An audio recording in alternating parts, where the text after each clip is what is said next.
చాణక్య నీతి అంటారు. యుద్ధంలో శత్రువుకి ఎలా దెబ్బ కొట్టాలన్నటువంటి దాని మీద స్టెప్ బై స్టెప్ స్కెచ్ వేయడంలో సిద్ధహస్తులు మనవాళ్ళే.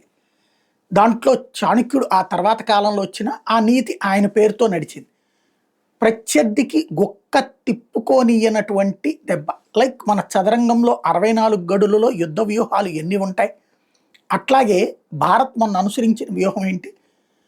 మన పహల్గాం మీద దాడి కిరాతకులకి సంబంధించి వాళ్ళ వెనకాల పడతా టైం వేస్ట్ చేయకుండా వీళ్ళ తాతలు వీళ్ళ ముత్తాతల వ్యవస్థ ఎక్కడైతే ఉందో ఆ పాకిస్తాన్లో ఉన్నటువంటి ఆయా తీవ్రవాద సంస్థల యొక్క హెడ్ క్వార్టర్స్కి మిస్సైల్స్తో అటాక్ చేసింది, బ్రహ్మోస్తో అటాక్ చేసింది.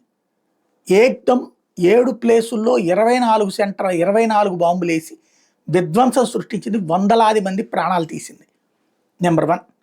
ఇప్పుడు అలాగే ఇరాన్ మీదన ఇజ్రాయెల్ వాళ్ళకి సంబంధించినటువంటి అణుస్థావరాల మీద దెబ్బకొట్టడానికి అమెరికాని వాడింది. తద్వారా ఒక గుక్క తిప్పుకొని ఒక భయాన్ని సృష్టించింది. సెకండ్ ఫేజ్ మనం ఏం చేసాం? పాకిస్తాన్ ఆ ఉగ్రవాద శిబిరాల మీద దాడికి ప్రతిగా వాళ్ళ యుద్ధ విమానాలు తీసుకుని మన మీదకి వస్తుంది అని తెలుసు. అందుకని ఆ ఎయిర్ బేసుల్ని ధ్వంసం చేసాం, వరుసపెట్టి కూల్చాం. తద్వారా విమానం బయటికి తీయడానికి వీలు లేకుండా చేసాం. ఇప్పుడు సేమ్ ఇరాన్లో ఉన్నటువంటి ఎయిర్ బేసుల మీదన 6 ఎయిర్ బేసుల మీదన ఇజ్రాయెల్ దాడి చేసింది. మొన్న అమెరికాతో జయించి ఇవాళ తనే దాడి చేసింది. తద్వారా వాళ్ళు బయటికి యుద్ధ విమానాలు తీయడానికి అవకాశం లేని పరిస్థితి చేసింది.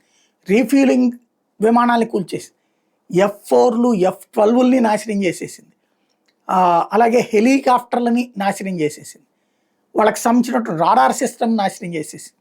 కీలకమైనటువంటి వ్యవస్థల్ని సర్వనాశనం చేసి వదిలిపెట్టి తద్వారా భారత్ అనుసరించిన యుద్ధ వ్యూహం ఇప్పుడు ఇజ్రాయెల్ అనుసరించింది.